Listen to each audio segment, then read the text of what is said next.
पेश खिदमत है कहानी जहन्नम के पुजारी का 8वां हिस्सा। जमशेद के कानों में आवाज पड़ी, एक औरत की धीमी सी आवाज, जिसने कहा, उठो और हमारे पुजारी की बेटी कमला का ताबूत खोलो। जमशेद आवाज सुनते ही खौफ से काम किया। वो समझ गया कि ये शिवानी बदरू की आवाज है और उसे सब कुछ मालूम हो गया है। उसने सहम कर कहा, शिवानी, मेरा कोई कसूर नहीं, पुजारी ने मुझे ऐसा करने पर मजबूर किया। औरत की धीमी आवाज फिर उसके कानों में टकराई, डरो नहीं, मैं शिवानी बदरू नहीं, मैं अश्वनी देवी हूँ, जिसके तिलिस्मी मंत्र की शक्ति से तुम मासूम कमला को यहाँ से निकालने आए हो। यह सुनकर जमशेद की जान में जान आ गई। उसने आहिस्ता से कहा, शिवानी बदरू को पता चल गया तो वो कमला के साथ मुझे भी जिंदा नहीं छोड़ेगी। अश्वानी देवी की आवाज आई, तुम क्यों घबरा रहे हो, जो मैं कहती हूँ वो करो। शिवानी बदरू तुम्हारा कुछ नहीं बिगाड़ सकेगी। उठो और कमला को ताबूत से निकालकर इस दीवार के पास आओ जहाँ से तुम अंदर आए थे। जमशेद को अश्वनी देवी के दिलासे से हौसला भी हुआ और वो डर भी रहा था कि कहीं कमला को बचाते बचाते वो खुद मौत के मुंह में न चला जाए, लेकिन साथ ही साथ उसे अपने खुदा पर भरोसा था। वो उस मासूम लड़की को बचाना भी चाहता था। वो आहिस्ता से उठकर ताबूत से बाहर निकल आया। ताबूतों वाले आसे भी कमरा ऐसे खामोश था जैसे वहां मौत के साए मंडला रहे हों। उसके दिल की धड़कन तेज हो गई। कमला जिस ताबूत में बंद थी वो उसके पहलू में ही था और बंद था। उसने झुककर आहिस्ता से ताबूत का ढकना एक तरफ उठा दिया। दीवार पर जलती हुई मशल की रोशनी में उसने देखा कि पुजारी की मासूम लड़की कमला उसी तरह ताबूत में बेहोश पड़ी थी। उसके लिबास में से अभी तक उबटन और चंदन की खुशबू आ रही थी। उसे अश्वनी देवी की मध्यम सी आवाज सुनाई दी, कमला का नाम लेकर उसे उठने के लिए कहो। जमशेद ने झुककर बेहोश कमला के करीब मुंह ले जाकर कहा, कमला उठो। उसकी आवाज सुनते ही लड़की ने आंखें खोल दी और उठकर बैठ गई। वो हैरान होकर इधर उधर देखने लगी। बोली, मैं कहाँ हूँ? जमशेद ने अपने होंठों पर उंगली रखकर कहा, खामोश रहो, कुछ मत बोलो, मेरे साथ आओ। कमला ताबूत में से निकलकर जमशेद के साथ चल पड़ी। जमशेद को ऐसे लग रहा था जैसे वो अपनी मौत को साथ लेकर चल रहा है, मगर वो मौत के मुंह में उतर चुका था। अब उसे अपने साथ उस बेगुनाह लड़की को भी लेकर मौत के मुंह से बाहर निकलना था। जिस रास्ते से शिवानी बदरू उसे गुजार कर ले गई थी, वो उसी रास्ते पर कमरा को लेकर जा रहा था। जब वो अंधेरी राहदारी में दाखिल हुआ तो उसे चीखो पुकार की ऐसी डरावनी आवाजें सुनाई दी जैसे बहुत सी चुड़ैलें मिलकर एक साथ रो रही हों। कमला डर कर उसके साथ लग गई। जमशेद भी डर गया और वहीं रुक गया था। उसके कान में अश्वनी देवी की आवाज आई, डरो नहीं, आगे बढ़ो, मैं तुम्हारे साथ हूँ। जमशेद ने डरते डरते कदम आगे बढ़ाया। थोड़ी देर बाद ही डरावनी चीखों की आवाजें बंद हो गईं। तारीख राहदारी की दीवार अब चंद कदमों के फासले पर थी। जमशेद ने कमला को हौसला दिया और उसका हाथ थामकर दीवार की तरफ चला। वो 2 कदम चला होगा कि अंधेरी राहदारी की फिजा सांपों और अजदहों की दिल हिला देने वाली फुनकारों से गूंज उठी। कमला की चीख निकल गई और वो जमशेद के साथ लिपट गई। उसका जिस्म कांप रहा था। जमशेद पर भी दहशत तारी हो गई। अश्वानी देवी ने पुरसकून धीमी आवाज में कहा, डरो नहीं, दीवार के पास आ जाओ। जमशेद ने कमला का बाजू थामकर दीवार की तरफ कदम बढ़ाया। दीवार अंधेरे में नजर आ रही थी। अचानक एक फलक जिगाफ चीख की आवाज बुलंद हुई और शिवानी बदरू अपने भयानक शक्ल के साथ सामने आकर खड़ी हो गई। उसकी आंखों से शोले निकल रहे थे। उसके हलक से गजबनाक डरावनी आवाजें निकल रही थी। उसने अपना त्रिशूल वाला हाथ उठाकर अजदा ऐसी फनकार के साथ त्रिशूल जमशेद की तरफ फेंका। त्रिशूल में से चिंगारियां फूट रही थी। जमशेद डर कर नीचे होने ही लगा था कि शोला नुमा त्रिशूल जमशेद के करीब आकर गायब हो गया। लड़की कमला जमशेद के साथ चिमटी खौफ से लरज रही थी। शिवानी बदरू तड़प कर जमीन से 10 फीट बुलंद हो गई और अपनी आंखों से शोले बरसाती जमशेद की तरफ लपकी। उसका स्याह मुंह एक गार की तरह खुल गया जिसमें से आग निकल रही थी। दहशत के मारे जमशेद और कमला दोनों की चीखें निकल गईं। फिर ऐसा हुआ कि शिवानी बदरू उससे पहले कि जमशेद और कमला दोनों को अपने मुंह से निकलती आग की लपेट में ले लेती, उसका जिस्म शोला बनकर भड़का और वो आग के गोले की तरह राहदारी की छत से टकराई और फिर नीचे गिर पड़ी और फिर खौफनाक चीखों की आवाज में देखते ही देखते जलकर भस्म हो गई। कमला जमशेद के साथ चिमटी दहशत के मारे कांप रही थी। जमशेद पर भी दहशत आ रही थी, मगर वो समझ गया कि अश्वनी देवी के तिलिस्म ने शिवानी बदरू को हमेशा हमेशा के लिए जलाकर राख कर दिया। उसके साथ ही दीवार शक हो गई और उसमें से ताक नमदार हुआ। अश्वनी देवी की आवाज आई, लड़की को लेकर यहाँ से निकल जाओ। जमशेद जल्दी से दीवार की तरफ गया और कमला को बाजू से पकड़कर दीवार के ताक में से बाहर निकल गया। ढलती रात की ताजा फिजा में आते ही उसे महसूस हुआ कि उसे नई जिंदगी मिली है और वो शिवानी बदरू के चुंगल से भी खुद आजाद हो गया और वो पुजारी की बेगुनाह बेटी को भी बचा कर ले आया। कमला पर अभी तक हैबत तारी थी। खौफ से उसका जिस्म ठंडा पड़ गया था। जमशेद ने उसे हौसला देते हुए कहा, घबराओ नहीं कमला, अब हमें कुछ नहीं होगा। जिस डायन ने तुम्हें कैद कर रखा था वो जलकर राख हो चुकी। कमला ने घबराई हुई आवाज में कहा, तुम मुझे कहाँ ले जा रहे हो? जमशेद ने कहा, तुम्हारे घर और कहाँ, जल्दी यहाँ से निकल चलो। कमला को साथ लेकर वो जितनी तेजी से चल सकता था और जितनी तेजी से कमला चल सकती थी उसके घर की तरफ रवाना हो गया। अभी सुबह की सफेदी आसमान पर फैलना शुरू हुई थी कि वो कमला को लेकर शांति के घर पहुंच गया। कमला ने उस मकान को देखा तो बोली, ये मेरा घर तो नहीं। जमशेद बोला, यहाँ बड़े पुजारी जी रहते हैं, वो तुम्हें तुम्हारे घर पहुंचा देंगे। उसने जमशेद को एक लड़की के साथ आता देखा तो जल्दी से बाहर आ गया। जमशेद ने कमला को उसके हवाले करते हुए कहा, पुजारी जी ये कमला है, ये आपकी अमानत है, इसे इसके घर पहुंचा दीजिए, मैं जा रहा हूँ। पुजारी ने कहा, बेटा तुम कहाँ जा रहे हो, जरा ठहरो, मुझे तुमसे कुछ जरूरी बात करनी है। जमशेद कहने लगा, मैं इस इलाके से दूर निकल जाना चाहता हूँ, जो कुछ कहना है यहीं कह लीजिए। इतने में पुजारी की बीवी और उसकी बेटी शांति भी बाहर आ गए। पुजारी ने कमला को उनके हवाले करते हुए कहा, कमला बेटी को अंदर ले जाकर नाश्ता वगैरह कराओ, मैं अभी आता हूँ। पुजारी की बीवी और शांति कमला को लेकर मकान के अंदर चली गईं।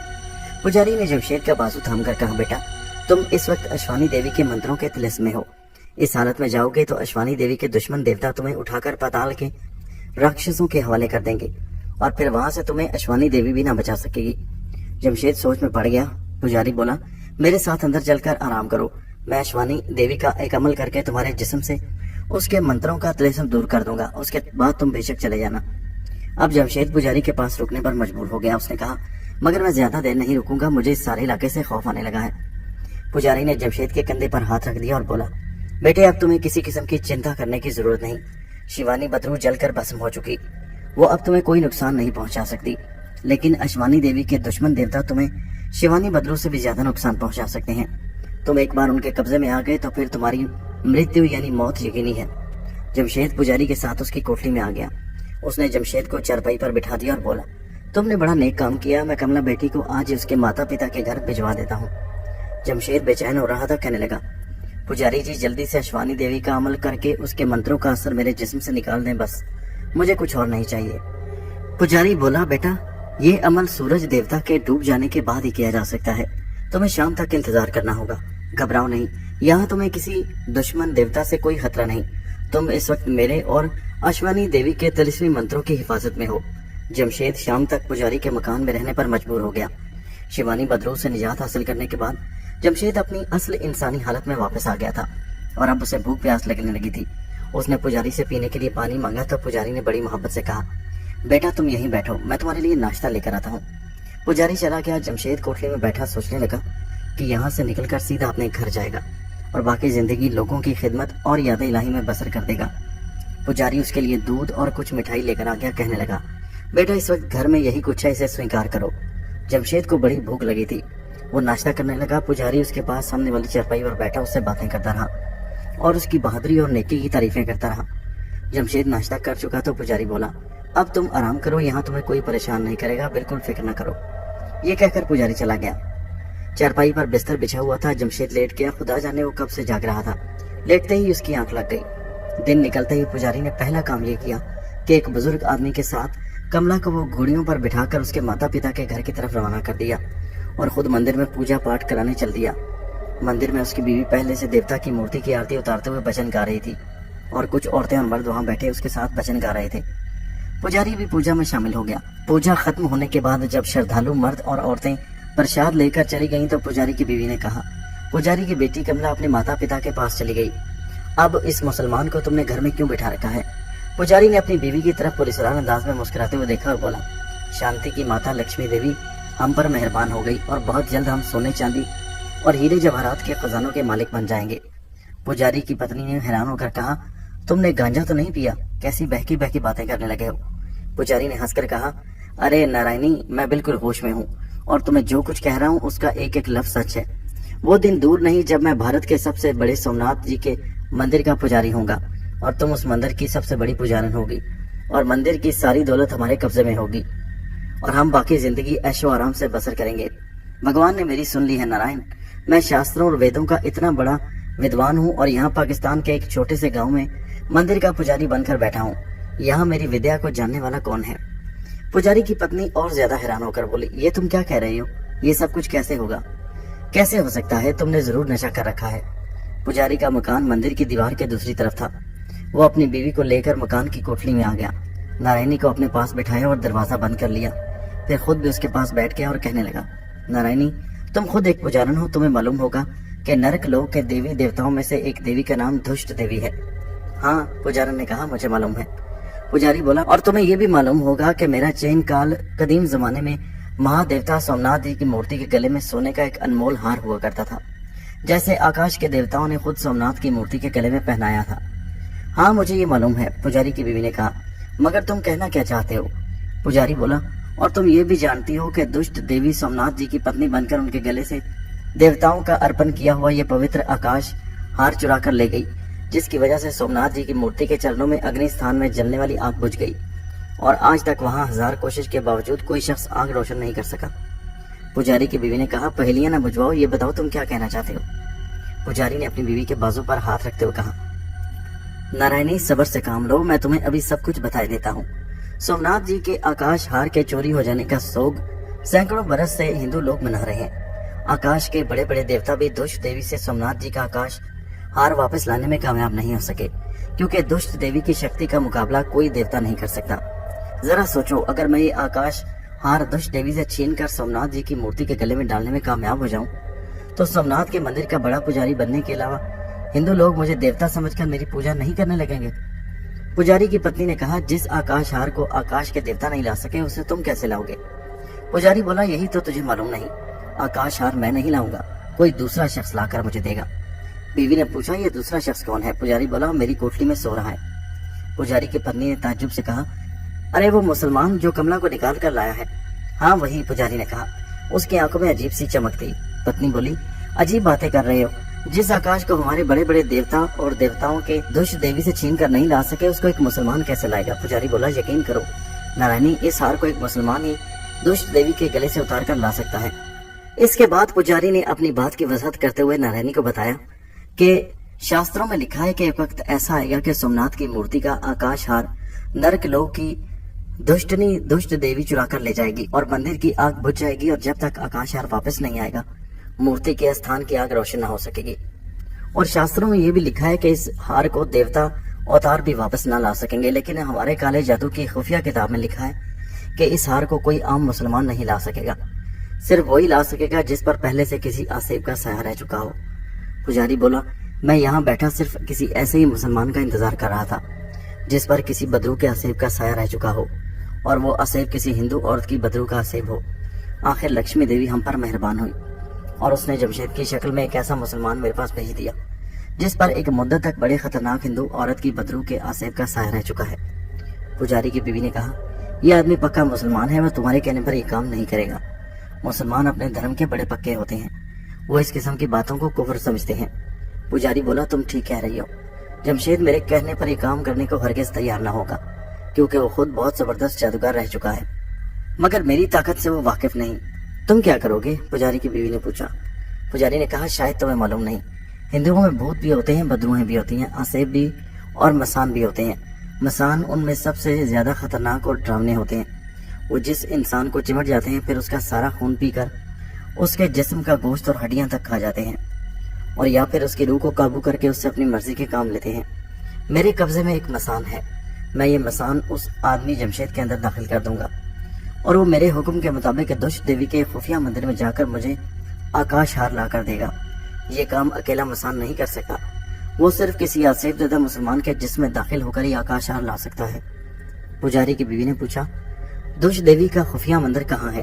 क्या वो भारत के किसी शहर में है? पुजारी बोला, नहीं, यह खुफिया मंदिर हजारों बरस पुराना है और पाकिस्तान में मोहनजोदड़ो के खंडरों में एक जगह जमीन के नीचे एक तहखाने में है, जिसका सिवाय मेरे किसी को इल्म नहीं। मेरा मसान मेरे हुक्म से जमशेद के जिस्म में दाखिल होकर मुसलमान बनकर वहां जाएगा, क्योंकि एक मुसलमान की ताकत के आगे दुष्ट देवी जादुई ताकत बेअसर हो जाती है। आज रात ये काम हो जाएगा, तुम इसका किसी से जिक्र मत करना, शांति को भी मत बताना। दूसरी कोठरी में जमशेद सोया हुआ था। शाम के वक्त बेदार हुआ तो पुजारी खाना लेकर आ गया। जमशेद ने कहा, पुजारी जी, मैं अब बहुत जल्द अपने घर वापस जाना चाहता हूँ, जितनी जल्दी हो सके मेरे ऊपर किए हुए अश्वानी देवी के मंत्रों का असर उतार दें। पुजारी बोला, सूरज छुप गया, तुम खाना खा लो, इसके बाद मैं तुम्हें अपने साथ अश्वानी देवी के स्थान में ले चलूंगा और अपना अमल करके तुम पर किए गए अश्वानी देवी के मंत्रों के असर को खत्म कर दूंगा, फिर तुम बेफिक्र होकर अपने घर चले जाना। खाना खाने के बाद जमशेद पुजारी के साथ उसके मकान से निकलकर एक तरफ चल पड़ा। पुजारी ने उसे बताया कि अश्वानी देवी का खुफिया स्थान वहां से दूर एक सहराई टीले के पास है। वो दोनों घोड़ों पर सवार थे। घोड़े रात के अंधेरे में वीरान मैदान में चले जा रहे थे। 1 घंटे का सफर तय करने के बाद छोटे बड़े बंजर टीलों का सिलसिला शुरू हो गया। सारा इलाका अंधेरी रात में खामोश और वीरान था। एक टीले के पास आकर पुजारी बोला, अश्वानी देवी का खुफिया स्थान इस टीले के गार में है। ये कहकर पुजारी घोड़े से उतर गया। जमशेद भी घोड़े से नीचे उतर आया। उन्होंने अपने अपने घोड़े वहीं छोड़े और टीले की ढलान की तरफ बढ़े। टीले की ढलान में एक जगह कुदरती गार का छोटा सा दहाना बना हुआ था, जिसको जंगली झाड़ियों ने ढांप रखा था। पुजारी ने कहा, घबराना मत, बिल्कुल मैं तुम्हारे साथ हूँ। जमशेद खामोश रहा। वो इस मुसीबत से जल्दी निजात हासिल करना चाहता था ताकि अपने शहर में जाकर नई और नेक जिंदगी का आगाज करे। पुजारी और जमशेद गार में दाखिल हो गए। पुजारी ने मोमबत्ती रोशन करके हाथ में थाम रखी थी। उसकी रोशनी में वो आगे बढ़े चले जा रहे थे। पुजारी ने एक बड़े खतरनाक मसान को अपने जादू के जरिए काबू करके एक काली हांडी में बंद करके उस गार में एक जगह दफन किया हुआ था। ये मसान से भी 10 कदम आगे अपने ही मसान की खतरनाक बदलू था और उसका नाम यक्षभूत था। यक्षभूत पूरी तरह से पुजारी के तिलिस्म के कब्जे में था। गार में एक ऐसी जगह आ गई जहाँ गर्द आलूद सड़ियां नीचे जा रही थी।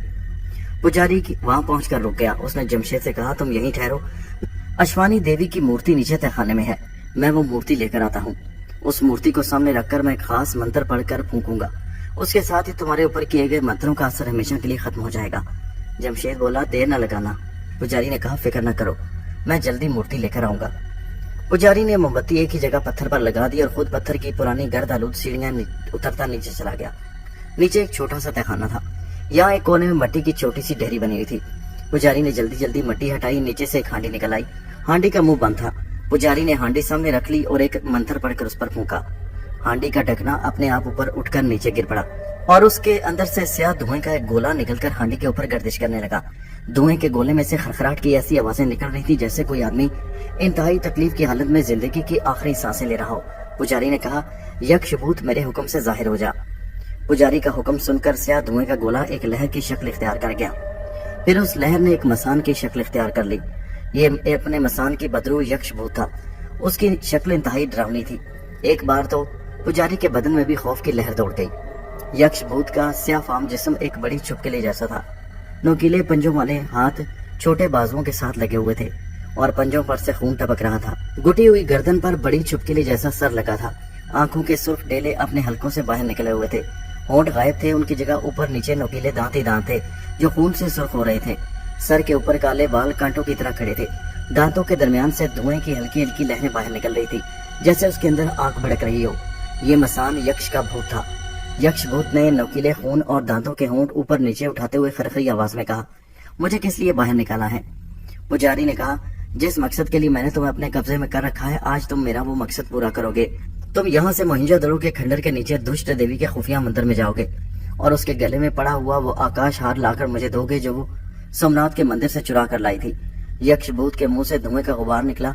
उसने खरखराहट वाली आवाज में कहा, मैंने आकाश हार को हाथ लगाया तो दुष्ट देवी की शक्ति मुझे जलाकर राख कर देगी।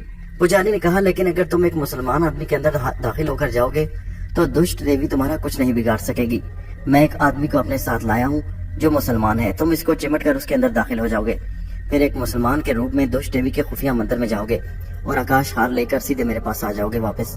मैं गार के बाहर तुम्हारा इंतजार करूंगा। यक्षभूत ने खरखराहट के साथ जवाब दिया, मैं तुम्हारा हुक्म नहीं टाल सकता, मैं तैयार हूँ। पुजारी ने अपनी मुट्ठी खोलकर उसकी तरफ हाथ बढ़ाया और कहा, मेरी मुट्ठी में आ जाओ। यक्षभूत एक बार फिर धुएं का गोला बन गया। ये गोला गर्दिश करते हुए पुजारी की हथेली पर आकर गायब हो गया।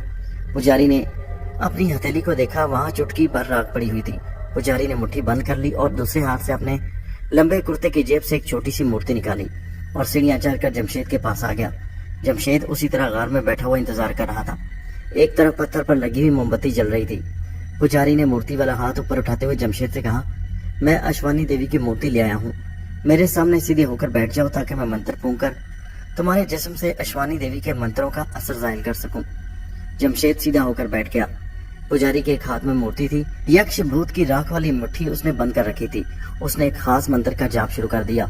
जब एक खास गिनती पूरी हो गई तो मुट्ठी खोलकर यक्ष भूत की राख जमशेद के चेहरे पर फेंक दी। यक लख्त जमशेद को ऐसा लगा जैसे उसके अंदर आग भड़क उठी हो। वो उछलकर खड़ा हो गया। पुजारी भी उठ खड़ा हुआ। दूसरे लम्हे जमशेद अपना आप मुकम्मल तौर पर फरामोश कर चुका था। खतरनाक मसान यानी यक्ष भूत उसके जिस्म में दाखिल हो चुका था और उसकी रूह और दिलो दिमाग पर कब्जा कर चुका था। अब वो जमशेद नहीं था, यक्ष भूत था। जमशेद ने यक्ष भूत की खरखराहट नमा आवाज में कहा, मैं आकाश हार लेने जा रहा हूँ, जाओ। पुजारी ने हुक्म देने वाले लहजे में कहा और जमशेद गायब हो गया। पुजारी ने मोमबत्ती उठाकर हाथ में पकड़ी और वापस चल पड़ा। गार के बाहर रात की तारीकी में दोनों घोड़े एक तरफ खड़े थे। اس نے ایک گھوڑے کا رخ میں مکان کی طرف کر کے اس کی پیٹھ پر ہاتھ مارا اور گھوڑا چل پڑا۔ اب اسے جمشید والے گھوڑے کی ضرورت نہیں رہی تھی اور اسے معلوم تھا کہ گھوڑا سیدھا اس کے مکان پر ہی جائے گا۔ پجاری وہیں اپنے گھوڑے کے پاس ایک طرف ہو کر بیٹھ گیا اور یکش بھوت کی واپسی کا انتظار کرنے لگا۔ جمشید یکش بھوت کے روپ میں غار کے اندر سے غائب ہو کر وہاں سے سینکڑوں میل دور موئنجو دڑو کے پرانے تاریخی کھنڈروں کے ایک زمین دوز تہخانے میں نمودار ہو گیا۔ اس تہخانے کی تیسری کوٹلی کے اندر قدیم زمانے سے دشت دیوی کی ایک مورتی رکھی ہوئی تھی۔ اس مورتی کے گلے میں ہیرے اور جواہرات کا آکاش ہار پڑا تھا۔ جمشید مورتی کے سامنے جا کر کھڑا ہو گیا۔ وہ اس وقت جمشید نہیں بلکہ یکش بھوت تھا۔ اس نے تیز نظروں سے گھور کر مورتی کو دیکھا۔ مورتی کی گردن میں پڑے ہوئے ہار کے ہیرے جواہرات اندھیرے میں ستاروں کی طرح چمک رہے تھے۔ جمشید نے اپنا ہاتھ مورتی کی طرف بڑھایا۔ مورتی اپنی جگہ پر کانپنے لگی، مگر جمشید نے ہاتھ پیچھے نہ کیا۔ اس کے اندر کے یکش بھوت کو یقین تھا کہ یہ ایک مسلمان کا ہاتھ ہے اور دشت دیوی اسے نہیں روک سکے گی۔ جمشید نے آکاش ہار کو گرفت میں لے لیا۔ دشت دیوی ایک بار زور سے لرز کر ساکت ہو گئی۔ جمشید نے آکاش ہار اس کے گلے سے اتار لیا اور اس کے ساتھ ہی غائب ہو گیا۔ پجاری غار کے باہر جمشید یعنی یکش بھوت کا انتظار کر رہا تھا۔ جیسے ہی جمشید غیب سے ظاہر ہوا، پجاری اٹھ کر اس کی طرف بڑھا۔ کیا آکاش ہار لے آئے ہو؟ جمشید نے ہار نکال کر پجاری کے سامنے کر دیا۔ ہار کو دیکھتے ہی پجاری کی آنکھیں چکا چوند ہو گئیں اور اس نے ہار جمشید کے ہاتھ سے لے لیا اور اسے غور سے دیکھنے لگا۔ جمشید اس کے سامنے خاموش کھڑا تھا۔ اس نے یکش بھوت کی آواز میں پوچھا، کیا میں اپنے غار میں چلا جاؤں؟ پجاری نے پہلے سے سوچ رکھا تھا کہ جمشید کے ساتھ کیا سلوک کرنا ہے۔ وہ جمشید کو اس کی اصلی حالت میں بھی نہیں چھوڑ سکتا تھا اور یکش بھوت کو بھی اس کے اندر زیادہ دیر نہیں رکھنا چاہتا تھا، کیونکہ ایسی صورت میں یکش بھوت ایک خاص وقت گزر جانے کے بعد طلسمی عمل کے مطابق پجاری کا دشمن بن کر اسے اور اس کے بیوی بچوں کو مار سکتا تھا۔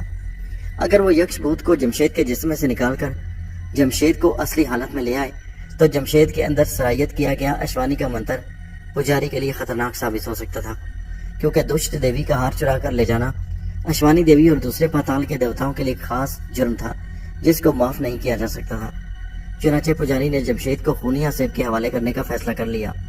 پجاری نے اپنے اس منصوبے پر عمل کرتے ہوئے جمشید کے اندر چھپے ہوئے یکش بھوت سے کہا، غائب ہو کر میرے ساتھ چلو۔ جمشید اسی وقت غائب ہو گیا۔ پجاری گھوڑے پر سوار ہوا۔ آکاش ہار اس نے اپنے لمبے کرتے کے اندر والی جیب میں چھپا لیا۔ پجاری اپنے گاؤں کی طرف چل پڑا۔ یکش بھوت جمشید کے روپ میں غائب ہو کر پجاری کے ساتھ ساتھ چلا جا رہا تھا۔ وہ پجاری کو دکھائی نہیں دے رہا تھا۔ پجاری کو یکش بھوت کی بو برابر آ رہی تھی۔ پجاری کے گاؤں کے باہر ایک پرانا قبرستان تھا۔ وہاں آ کر پجاری نے گھوڑے کو روک دیا اور بولا، یکش تم یہاں میرا انتظار کرو، جب تک میں نہ آؤں یہاں سے ہلنا مت۔ یکش بھوت نے کہا، میں قبرستان میں ہی رہوں گا۔ پجاری سیدھا اپنے گھر میں آ گیا۔ صبح ہو رہی تھی، اس کی بیوی پوجا پاٹ کی تیاری میں لگی تھی۔ پجاری نے جاتے ہی بیوی سے کہا، میرے ساتھ آؤ۔ وہ مکان کی پچھلی کوٹلی میں اسے لے گیا اور قمیض کے اندر سے آکاش ہار نکال کر اسے دکھایا۔ یہ دشت دیوی کا ہار ہے، لکشمی دیوی نے ہمیں مالا مال کر دیا ہے۔ بوریا بستر باندھو، ہم کل سویرے بھارت کے لیے روانہ ہو جائیں گے۔ پجاری نے آکاش ہار کو کوٹلی کے کونے میں زمین کھود کر دبا دیا اور خود گھوڑے پر بیٹھ کر گاؤں کے پرانے والے قبرستان کی طرف چل پڑا۔ یکش بھوت جمشید کی شکل میں قبرستان میں پجاری کا انتظار کر رہا تھا۔ پجاری یکش بھوت کی بو سونگتا ہوا دوبارہ اسی 12 دھری والی پرانی قبر کے قریب پہنچ گیا اور بولا، یکش کیا تم موجود ہو؟ جمشید نے یکش بھوت کی آواز میں جواب دیا، ہاں میں یہاں ہوں۔ پجاری نے کہا، اب تم میرے پیچھے چلو گے۔ پجاری یکش بھوت کو ساتھ لے کر گاؤں سے 3 کوس کے فاصلے پر درختوں کے ایک ویران جھنڈ میں لے آیا، جہاں ہندوؤں کا مرگٹ تھا۔ یہاں ہندو اپنے مردے جلاتے تھے۔ مرگٹ میں اس وقت کوئی انسان دکھائی نہیں دے رہا تھا۔ ہر طرف خاموشی اور ویرانی برس رہی تھی۔ ایک جگہ زمین سے 3 فٹ اونچا چبوترا تھا جس پر مردوں کی راکھ بکھری ہوئی تھی۔ پجاری گھوڑے سے اتر کر چبوترے کے پاس آیا اور بولا، یکش بھوت مردوں کی راکھ کے اوپر سیدھے لیٹ جاؤ اور ظاہر ہو جاؤ۔ جمشید یکش بھوت کے روپ میں چبوترے کے اوپر مردوں کی بکھری ہوئی راکھ پر سیدھا لیٹ گیا اور ظاہر ہو گیا۔ اب وہ پجاری کو جمشید کی شکل میں صاف دکھائی دے رہا تھا۔ پجاری جمشید کے پہلو میں کھڑا ہو گیا اور اس نے 13 مرتبہ طلسمی منتر کا جاپ کرنے کے بعد مردوں کی چٹکی بھر راکھ اٹھائی اور جمشید کے اوپر پھینکتے ہوئے کہا، یکش بھوت جمشید کے بدن سے نکل کر اپنے غار میں جا کر بند ہو جا۔ پجاری کے ان الفاظ کے ادا ہوتے ہی جمشید کا جسم ایک لمحے کے لیے کانپا، پھر ایک جھٹکا لگا اور یکش بھوت کی آواز سنائی دی، گرو دیو میں نے تمہارے حکم کے مطابق اس آدمی کے جسم کو چھوڑ دیا ہے اور اپنے غار میں جا رہا ہوں۔ ایک پل کے لیے تیز آندھی چلنے کی آواز گونجی اور پھر خاموشی چھا گئی۔ یکش بھوت جمشید کے جسم کو چھوڑ کر جا چکا تھا۔ مرگٹ کے چبوترے پر جمشید بے ہوشی کی حالت میں پڑا ہوا تھا۔ پجاری نے ایک لمحہ ضائع کیے بغیر خونی آصف کا خونی منتر پڑھنا شروع کر دیا۔ یہ منتر ایسا تھا جس کو پڑھتے ہوئے پجاری اپنے سر کو دائیں بائیں ہلاتا ہوا جا رہا تھا۔ मंत्र पढ़ते पढ़ते पुजारी की आवाज बुलंद होती जा रही थी। फिर उसकी आवाज आहिस्ता आहिस्ता नीचे होते हुए मध्यम हो गई। इस दौरान जमशेद का बेहोश और बेहिस्सो हरकत जिस्म 3 बार अपनी जगह से ऊपर को उछला और अपनी असली हालत में आ गया। जब चौथी बार जमशेद का जिस्म चबूतरे से ऊपर उछलकर अपनी असल हालत में आया तो जमशेद ने आंखें खोल दी। उसकी आंखें खून के रंग जैसे सुर्ख हो रही थी। खूनी आसेब जमशेद के जिस्म और उसके दिलो दिमाग को अपने कब्जे में कर चुका था। अब जमशेद नहीं था, खूनी आसेब था। खूनी आसेब के रूप में अभी तक सिर्फ अपनी ही आंखें खोली थी और वो ऊपर दरख्तों के झुंड को मुसलसल देख रहा था। पुजारी ने मंत्र पढ़ने बंद कर दिए। उसने मुर्दों की राख उठाई और जमशेद के जिस्म पर फेंक कर बोला, तुम कौन हो? जमशेद ने डरावनी आवाज में जवाब दिया, मैं खूनी आसेब हूँ, मुझे क्यों बुलाया गया है? पुजारी ने कहा, मैंने तुम्हें इस आदमी का जिस्म दे दिया है, तुम इस आदमी के जिस्म से कभी बाहर नहीं निकलोगे। जमशेद ने डरावनी आवाज में कहा, पुजारी तुम मेरी खौफनाक शक्ति को नहीं जानते, मैं इस आदमी का पेट चाक करके बाहर निकल जाऊंगा। तुम्हारे तिलिस्मी मंत्र मुझे इस आदमी के जिस्म में कैद नहीं कर सकते।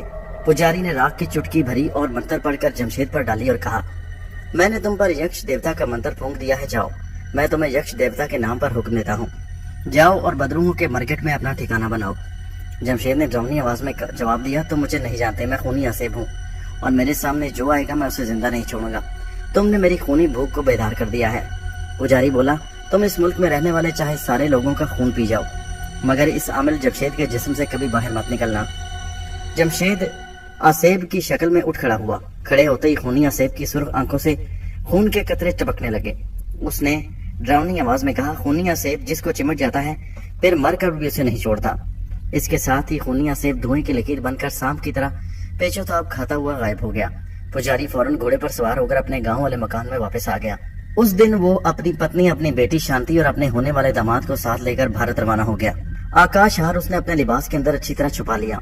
खूनी आसेब जमशेद के रूप में गायब होने के बाद उस उजाड़ वीरान इलाके में आ गया जहाँ बदरूहों का मरघट था। ये जगह संगलाख और भूरे रंग के खुश्क बंजर टीलों के दरमियान में एक टूटे फूटे शिकस्ता खंडर की सूरत में थी, जो न जाने कब से वीरान पड़ा था। उस तरफ से कोई नहीं गुजरता था। लोगों में मशहूर था कि यहाँ रात को मर चुके हिंदुओं की बदरूहें आती हैं और वहाँ से गुजरने वाले इक्का दुक्का मुसाफिर को खा जाती हैं। लोग ये भी कहते थे कि इस खंडर से आधी रात के बाद औरतों के रोने की आवाजें आती हैं। ये वीरान शिकस्ता खंडर बदरूहों के मरघट के नाम से मशहूर था। जमशेद खूनी आसेब के रूप में उन बदरूहों के मरघट में आकर जाहिर हो गया। देखने में वो जमशेद यानी कि इंसान की शक्ल में था। सिर्फ उसकी सुर्ख आंखों से खून के चंद एक कतरे टपक टपक कर बह रहे थे। जमशेद अब जमशेद नहीं था। वो सर से पांव तक और जिस्म के अंदरून हिस्सों तक खूनी आसेब के कब्जे में था और खूनी आसेब भी बन चुका था। खूनी आसेब जब तक जमीन के अंदर उसकी सबसे निचली तह में सो रहा था, उसकी खूनी भूख भी उसके साथ सो रही थी। लेकिन पुजारी ने उसे अपने जबरदस्त मंत्रों से बेदार कर दिया और उसे जिंदा हालत में लाया था और उसे आमिल जमशेद का जिस्म दे दिया। चुनाचे उसकी पुरानी खूनी भूख भी उसके साथ ही बेदार हो गई। खूनी आसेब को हर रोज एक इंसान की जरूरत होती, जिसकी खोपड़ी तोड़कर वो उसके दिमाग को खाकर अपनी भूख मिटाता। बदरूहों के मरकट में ये उसके जिंदा होने के बाद पहली रात थी और उसे इंसानी दिमाग की भूख बेचैन कर रही थी। खूनी आसेब में इतनी शक्ति थी कि वो जो चाहे शक्ल इख्तियार कर लेता। मरकट के खंडर की कोठरी में आकर वो जमीन पर लेट गया। उस कोठरी में काला नाग भी रहता था। काले नाग को खूनी आसेब की बू आई तो वो कोठरी छोड़कर वीरान टीलों की तरफ भाग गया। खूनी आसेब सुर्ख आंखें पूरी तरह खोले अंधेरी कोठरी में जमीन पर बेसुध बेहरकत लेटा हुआ था। वो ऐसे लग रहा था जैसे जमशेद लेटा हो, लेकिन वो जमशेद के रूप में खूनी आसेब था। वो जमशेद के जिस्म को अपनी मर्जी के मुताबिक चला रहा था। जब रात का अंधेरा वीरान टीलों और मरकट के खंडर पर छा गया तो खूनी आसेब जमशेद की शक्ल में उठ खड़ा हुआ। उसने अपनी खून जैसी सुर्ख आंखों से अंधेरी कोठरी की बोसीदा दीवारों और मकड़ी के जालों से लदी हुई छत की तरफ देखा। वो अंधेरे में भी देख सकता था। इंसान के दिमाग की भूख ने उसे बेचैन कर दिया। वो मरकट के खंडर से निकला और इंसानों की बस्ती की जानिब रात के अंधेरे में चल पड़ा। वो चल नहीं रहा था बल्कि जमीन से 2 फीट होकर फिजा में तैर रहा था। वो एक बंजर मैदान में से गुजर रहा था। उसे दूर रोशनी दिखाई दी। एक छोटा सा गाँव था जहाँ अकलीती फिरके के गैर मुस्लिम लोगों के 2-4 मकान थे। खूनी आसेब एक मकान के सामने आकर रुक गया। मकान के बाहर धीमी रोशनी वाली एक लालटेन जल रही थी। मकान का दरवाजा बंद था। खूनी आसेब को अंदर से इंसान के जिस्म की बू आ रही थी। इंसानी बू पाकर खूनी आसेब की भूख चमक उठी। उसने आगे बढ़कर मकान के बंद दरवाजे पर हाथ फेरा और उसका कुंडा खटखटाया। अंदर से कोई आवाज न आई। जमशेद यानी खूनी आसेब ने दूसरी बार कुंडा खटखटाया तो अंदर से किसी मर्द की आवाज सुनाई दी, आता हूँ भैया। खूनी आसेब खामोश रहा। ये गांव के एक हिंदू पंसारी का मकान था जो उस वक्त अपनी कोठरी में खाना खाकर चारपाई पर अभी अभी लेटा था। हिंदू पंसारी ने बंद दरवाजे के पास आकर पूछा, कौन है भैया? खूनी आसेब ने कोई जवाब न दिया और बुद्ध की तरह दरवाजे के आगे खड़ा रहा। हिंदू पंसारी ने दरवाजा खोल दिया और बाहर जलती लैट्रिन की मध्यम रोशनी में अपने सामने एक आदमी को खड़े देखा तो पूछा, क्या बात है भैया जी, आप कौन है? ये उस बदकिस्मत हिंदू पंसारी की जिंदगी की आखिरी आवाज थी। फौरन खूनी आसेब ने एक कदम आगे बढ़कर उसके कंधे पर हाथ रखा। हाथ रखते ही पंसारी का जिस्म बर्फ की तरह सर्द हो गया और वो बेहोश होकर गिर पड़ा। खूनी आसेब ने झुककर उसे उठा लिया और उसके सर पर हाथ मारकर उसकी खोपड़ी को तोड़ दिया। खूनी आसेब के हाथ में किसी आनी हथौड़े जितनी ताकत थी। बदकिस्मत इंसान की खोपड़ी उसकी एक ज़रब से ही आधी उड़ गई और उसका खून आलूद मगज नजर आने लगा। खूनी आसेब ने अपना मुंह खोलकर उसके मगज को ऊपर रखा और जोर से सांस अंदर को खींचा। बदनसीब इंसान का सारा मगज खूनी आसेब के पेट में चला गया और खोपड़ी खाली प्याले की तरह नजर आने लगी। खूनी आसेब ने उसे छोड़ दिया और वो बेजान लाश की तरह जमीन पर गिर पड़ा। खूनी आसेब के होंठ खून आलूद हो गए। वो अपनी लंबी जुबान से होंठों का खून चाटता हुआ फिजा में तैरता हुआ अपने सर को दाएं बाएं हिलाता हुआ बदरूहों के मरघट की तरफ चल पड़ा। छोटा सा गांव था, सब लोग रात को जल्दी सो जाते थे। किसी को पता न चला कि गांव के पंसारी भगत राम के साथ क्या क़यामत गुजर गई। दिन निकला तो भगत राम की लाश उसी हालत में उसके घर के बाहर पड़ी मिली कि उसकी खोपड़ी खुली हुई थी और दिमाग का मगज गायब था। गांव में शोर मच गया। बड़े कस्बे से पुलिस के 2 सिपाही आ गए। उन्होंने लाश को देखकर गांव के लोगों से पूछ के शुरू कर दी। सब ने यही कहा, हमें कुछ मालूम नहीं, भगत राम का किसने खून किया। हम सब अपने अपने घरों में सो रहे थे। थानेदार साहब भी आगे, वो भी हैरान हुए कि ये किस किस्म का खून है जो भगत राम को मारने के बाद उसकी खोपड़ी तोड़कर मगज गायब कर दिया गया है। सारा दिन खूनी आसेब मरघट के खंडर की कोठरी में जमीन पर आंखें खोले बेहिस्सो हरकत लेटा रहा। रात हुई तो इंसानी दिमाग की भूख ने उसे बेचैन कर दिया। वो उठा और मरघट के खंडर से निकलकर रात की तारीकी में गांव की तरफ रवाना हो गया। भगत राम की मौत से गांव के लोगों पर खौफ सतारी हो गया और लोग शाम होते ही अपने घरों में घुस गए थे और उन्होंने अपने घरों के दरवाजे अंदर से बंद कर लिए। खूनी आसेब जमशेद की इंसानी शक्ल में गांव में दाखिल हुआ तो वहाँ हो का आलम तारी था। बंद मकानों पर तारीकी छाई हुई थी। खूनी आसेब ने गांव के गिर्द फिजा में तैरते हुए चक्कर लगाया। किसी मकान का दरवाजा खुला हुआ नहीं था। खूनी आसेब ने एक मकान के बंद दरवाजे की कुंडी खटखटाई। अंदर से किसी ने जवाब न दिया। खूनी आसेब ने दूसरी तीसरी बार कुंडी खटखटाई मगर अंदर से किसी ने आवाज देकर ना पूछा कि कौन है। घर के लोग जाग रहे थे मगर सब के सब सहमे और डरे हुए थे। डर के मारे आवाज नहीं निकाल रहे थे। खूनी आसेब ने दूसरे मकान के बंद दरवाजे पर दस्तक दी। उस मकान के लोग भी डर के मारे अंदर दुबके रहे और किसी ने दरवाजा न खोला। खूनी आसेब ने अपना रूप बदल लिया और धुएं की एक पतली लकीर की शक्ल में जाहिर हो गया। धुएं की पतली लकीर सांप की तरह बल खाती मकानों के गिर्द चक्कर लगाने लगी। एक मकान के रोशनदान में से ललटेन की मध्यम रोशनी बाहर आ रही थी। खूनी आसेब धुएं की लहर की शक्ल में रोशनदान से अंदर दाखिल हो गया। ये एक छोटी सी कोठरी थी जहाँ पर चारपाई पर गांव का साहूकार रामधन लालटेन की रोशनी में बैठा बही खाता खोले गांव के लोगों को सूद पर दी हुई रकम का हिसाब किताब कर रहा था। उसे अपने कान में ऐसी आवाज सुनाई दी जैसे कोई मक्खी उसके कान के पास से आकर भिनभिना रही हो। उसने एक हाथ से कान को झाड़ा मगर भिनभिनाहट फिर भी आती रही। उसने निगाहें उठाकर दाएं बाएं देखा मगर कोई मक्खी नहीं थी। अचानक उसकी नजर सामने वाली दीवार पर पड़ गई। क्या देखता है कि रोशनदान में से धुएं की एक लहर सांप की तरह बल खाती दीवार पर रेंगती हुई नीचे आ रही है। वो हैरान होकर देखने लगा। पहले तो वो समझा कि शायद कोई सांप है, लेकिन दूसरे लम्हे धुएं की लहर दीवार से हटकर उसकी तरफ लहराती हुई बढ़ने लगी। रामधन साहूकार घबराकर चारपाई से नीचे उतरा। अभी वो संभलने नहीं पाया था कि धुएं की लहर उसकी गर्दन से लिपट गई और उसका दम घुटने लगा। इससे पहले कि रामधन के हलक से कोई आवाज निकलती, धुएं की लहर ने फांसी के फंदे की तरह जोर से उसकी गर्दन को झटका दिया और बेचारे साहूकार की आंखें बाहर को उबल पड़ी और वो वहीं चारपाई के पास ढेर हो गया। धुएं की लहर ने उसकी गर्दन को छोड़ दिया। अब जमशेद अपने लहू रंग आंखों के साथ खूनी आसेब की शक्ल में उसके सर पर खड़ा था। उसने बेहोश रामधन को फर्श से उठाकर चारपाई पर डाला और एक हाथ के हथौड़े की जरब से उसकी खोपड़ी का ऊपर वाला हिस्सा उड़ा दिया। खोपड़ी एक प्याला बन गई जो उस बदकिस्मत साहूकार के खून आलूद मगज से लबालब भरा हुआ था। खूनी आसेब ने अपना पूरा मुंह खोलकर बाकी की आधड़ी खोपड़ी के प्याले के ऊपर लगाया और एक ही सांस अंदर की तरफ खींचकर उसका सारा मगज हड़प कर लिया। साहूकार रामधन की खोपड़ी का प्याला ऐसे साफ हो गया जैसे वहां कभी कोई दिमाग था ही नहीं। खूनी आसेब अपनी लंबी नोकीली जुबान से अपने होंठों पर लगा हुआ खून आलूद मगज चाटता पीछे हटा और फिर एक बार धुएं की लहर की शक्ल इख्तियार करके सांप की तरह बल खाता रोशनदान में से कोठरी से बाहर निकल गया। साहूकार रामधन के घर वालों को उसके दहशतनाक कत्ल की कानो कान खबर न हुई। दूसरे दिन जब उसकी टूटी हुई खाली खोपड़ी वाली लाश देखी तो वहां कोहराम मच गया। उसी वक्त साथ वाले कस्बे की पुलिस पहुंच गई। थानेदार भी साथ था। लाश उसी हालत में पाई गई थी जैसे पिछली रात वाली लाश पाई गई कि उसकी खोपड़ी आधी ऊपर से उड़ी हुई थी और मगज गायब था। उसे देखकर तो अब सिपाही भी खौफजदा हो गए। थानेदार ने मौके वारदात का मुआयना किया। वहां कातिल का कोई नामो निशान नहीं था। ایک سب انسپیکٹر نے کہا سر یہ کسی چڑیل وغیرہ کی کارروائی لگتی ہے جو انسانوں کا دماغ نکال کر لے جاتی ہے۔ تھانے دار نے اسے ڈانٹتے ہوئے کہا فضول باتیں نہ کرو، اپنی ڈیوٹی کی طرف دھیان دو۔ قتل کی رپورٹ درج کر کے لاش اٹھوا کر پوسٹ مارٹم کے لیے بھجوا دی گئی شہر۔ 2 راتوں میں خوفناک قتل کی وارداتیں ہو گئی۔ گاؤں کے لوگوں میں خوف و ہراس پھیل گیا، مگر وہ لوگ کہاں جاتے؟ انہوں نے ایک مسلی کو جو پہلوان ٹائپ کا تھا روپوں کا لالچ دے کر رات کو چوکیدار مقرر کر دیا۔ تیسری رات خیریت سے گزر گئی۔ اس رات خونی آصف نہ آیا۔ مسلی پہلوان لوگوں سے کہتا پھرتا کہ خونی میرے ڈر سے گاؤں چھوڑ کر بھاگ گیا، لیکن اسے یہ معلوم نہیں تھا کہ خونی آصف کو ابھی بھوک نے بے چین نہیں کیا۔ چوتھی رات کو خونی آصف ایک بار پھر بدروہوں کے مرگٹ سے نکل کر گاؤں کی طرف آنے لگا۔ اس وقت آدھی رات گزر چکی تھی، گاؤں میں سناٹا چھایا تھا، صرف کسی وقت مسلی چوکیدار کی آواز سنائی دے جاتی۔ وہ زمین پر زور سے لٹ مار کر جاگتے رہو کی آوازیں لگا رہا تھا۔ خونی آصف پہلے کی طرح جمشید انسانی روپ میں آیا۔ اسے گاؤں میں بڑی آسانی سے ایک آدمی کا شکار مل رہا تھا۔ اس رات وہ گاؤں کے دوسرے کنارے کی جانب سے آیا۔ مکانوں کے دروازے اندر سے بند تھے، کوئی سو رہا تھا، کوئی ڈر کے مارے جاگ رہا تھا۔ کسی مکان کے باہر لالٹین کی روشنی نظر آ رہی تھی۔ خونی آصف انسانی دماغ کی بھوک سے بےتاب ہو کر گاؤں کے ایک مکان کی طرف بڑھا۔ جیسے ہی بڑھا اسے زمین پر لٹ مارنے کی دھمک کے ساتھ کسی انسان کے جاگتے رہو کی بلند آواز سنائی دی۔ خونی آصف ٹھٹک کر وہیں رک گیا۔ اس نے اس جانب دیکھا جس طرف سے آواز آئی تھی۔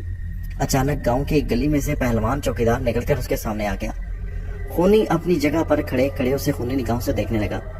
مسلی چوکیدار نے ایک اجنبی آدمی کو دیکھا تو کڑک کر پوچھا کون ہو تم، یہاں کیا کر رہے ہو؟ خونی آصف کے حلق سے غراٹ کی دھیمی آواز نکلی۔ چوکیدار نے لٹ اوپر اٹھایا اور بولا کون ہو تم، جواب دو نہیں تو بھی لٹ مار کر لہو لہان کر دوں گا۔ خونی آصف کو اس موٹے تازے چوکیدار کی کھوپڑی کے اندر کا مغز صاف نظر آ رہا تھا۔ اس کی بھوک اور زیادہ چمک اٹھی۔ وہ دونوں ہاتھ اس کی طرف بڑھا کر آگے بڑھا۔ مسلی چوکیدار جلدی سے قدم پیچھے ہٹا اور اس نے لٹ گھما کر خونی آصف کی ٹانگوں پر دے مارا۔ خونی آصف کی ٹانگوں سے ٹکراتے ہی بانس کا مضبوط لٹ ٹوٹ کر 2 ٹکڑے ہو گیا۔ چوکیدار کو ایسی آواز آئی جیسے لٹ کسی پتھر کی سخت چٹان سے ٹکرا کر ٹوٹ گیا ہو۔ اس کے ہاتھ میں بانس کا آدھا ٹکڑا رہ گیا۔ اس نے خونی آصف پر حملہ کر دیا۔ اس دفعہ اس نے ٹوٹا ہوا لٹ خونی آصف کے سر پر مارا۔ لٹ اس کے ہاتھ سے چھوٹ کر گرا اور خونی آصف اپنی جگہ اسی طرح کھڑا رہا۔ اب مسلی چوکیدار بھی گھبرا گیا، بھاگنے ہی والا تھا کہ خونی آصف نے اچھل کر اس کی گردن پکڑ لی۔ جیسے ہی خونی آصف کے برف سے زیادہ ٹھنڈے ہاتھ چوکیدار کی گردن سے لگے، چوکیدار کا جسم برف کی طرح سرد ہو کر بے حس ہو گیا اور اس کے حلق میں سے نکلنے والی بھی چیخ بھی اندر ہی جم گئی۔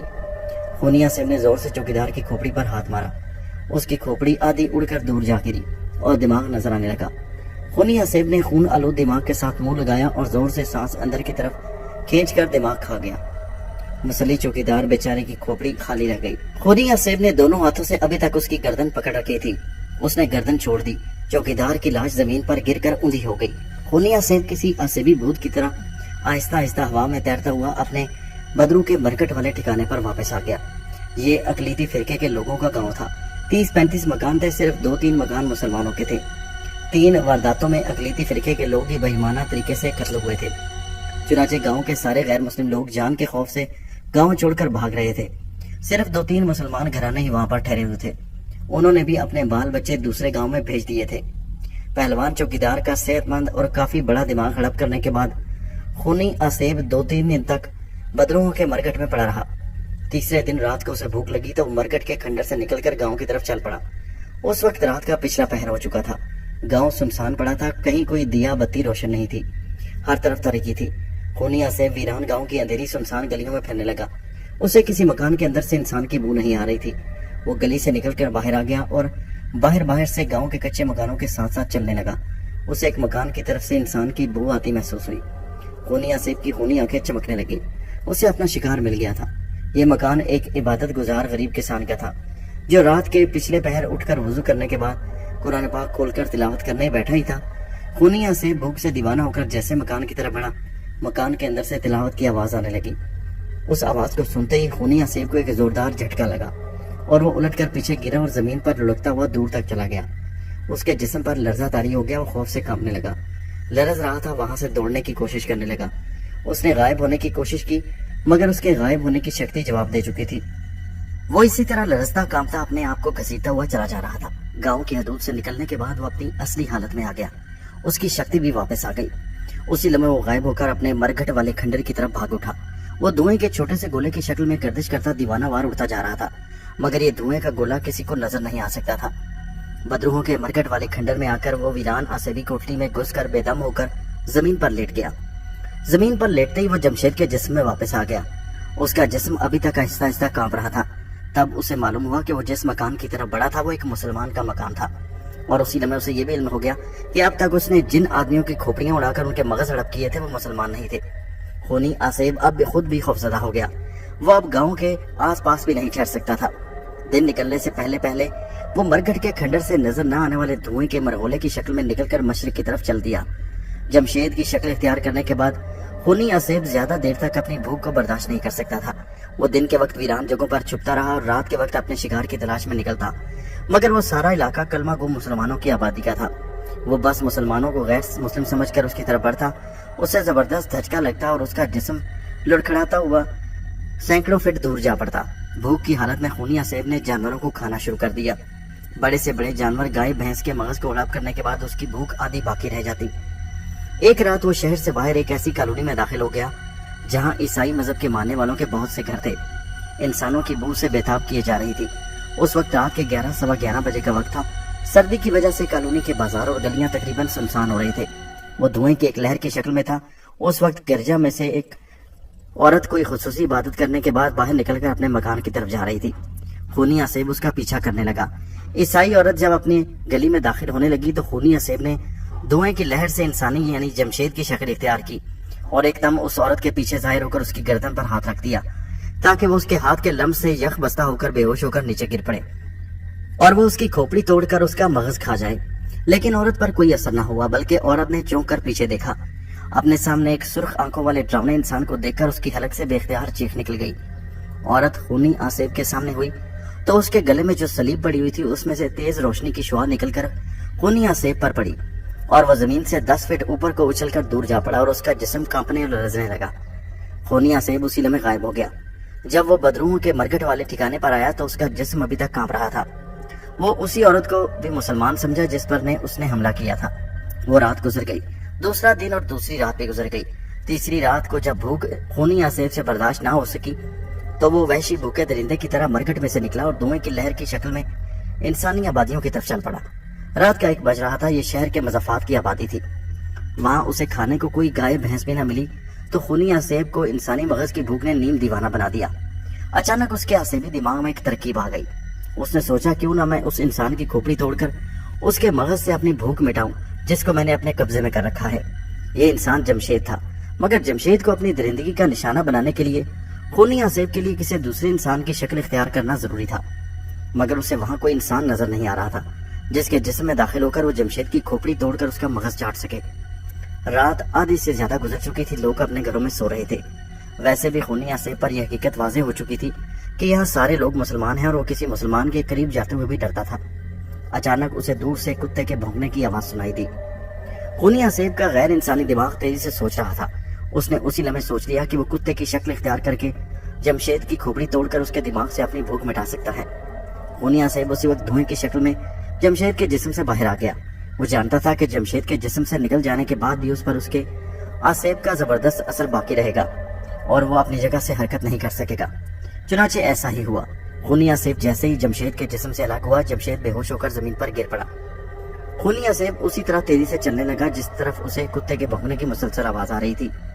अब ऐसा इत्तेफाक हुआ कि जहां जमशेद बेहोश कर गिरा था वहां से थोड़े फासले पर दरख्तों के दरमियान एक कोठरी थी जहां उस वक्त एक बुजुर्ग तहज्जुद पढ़ने के बाद याद इलाही में मसरूफ थे।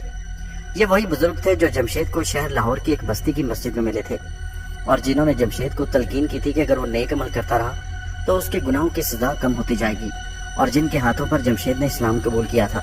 बुजुर्ग याद इलाही में महव थे कि अचानक उन्हें महसूस हुआ कि जिस आतिश परस्त नौजवान को उन्होंने हल्का बगोशे इस्लाम किया था वो इस वक्त सख्त मुश्किल में है और उनकी कोठरी के करीब ही कहीं बेहोश पड़ा है। बुजुर्ग ने दोनों हाथ दुआ के लिए उठाए, फिर दोनों हाथ अपनी नौरानी सफेद दाढ़ी पर फेरे और उठकर कोठरी से बाहर निकल आए। बुजुर्ग रोशन ज़मीर थे। वो उसी तरफ जा रहे थे जिस तरफ जमशेद खूनी आसेब से अलग होने के बाद बेहोश पड़ा था। कुछ दूर चलने के बाद बुजुर्ग ने जमशेद को देख लिया कि वो जमीन पर बेहोश पड़ा है। उन्होंने कुछ पढ़कर जमशेद के चेहरे पर फूंका तो जमशेद को होश आ गया। सितारों की फीकी रोशनी में उसे बुजुर्ग की नौरानी सूरत नजर आई तो उसने उन्हें फौरन पहचान लिया। उस वक्त जमशेद पर से खूनी आसेब का असर खत्म हो चुका था اور وہ اپنی اصل انسانی شکل و صورت میں اور اپنے مکمل احساسات کے ساتھ تھا۔ وہ اٹھ کر بیٹھ گیا۔ بزرگ نے جمشید کا ہاتھ پکڑ کر اسے اٹھایا اور کہا، تمہارے گناہوں کی سزا کا ایک کٹھن مرحلہ ختم ہو گیا، میرے ساتھ آؤ۔ جمشید اسی وقت اپنی ذہنی سیالت میں تھا، اور حیرت کی بات یہ تھی کہ اسے پوری طرح یاد تھا کہ وہ کسی خونی اسیب کے قبضے میں تھا، جو اس کو اپنے حکم پر چلاتے ہوئے بے گناہ انسانوں کی کھوپڑیاں توڑ کر ان کے مغز ہڑپ کر جاتا۔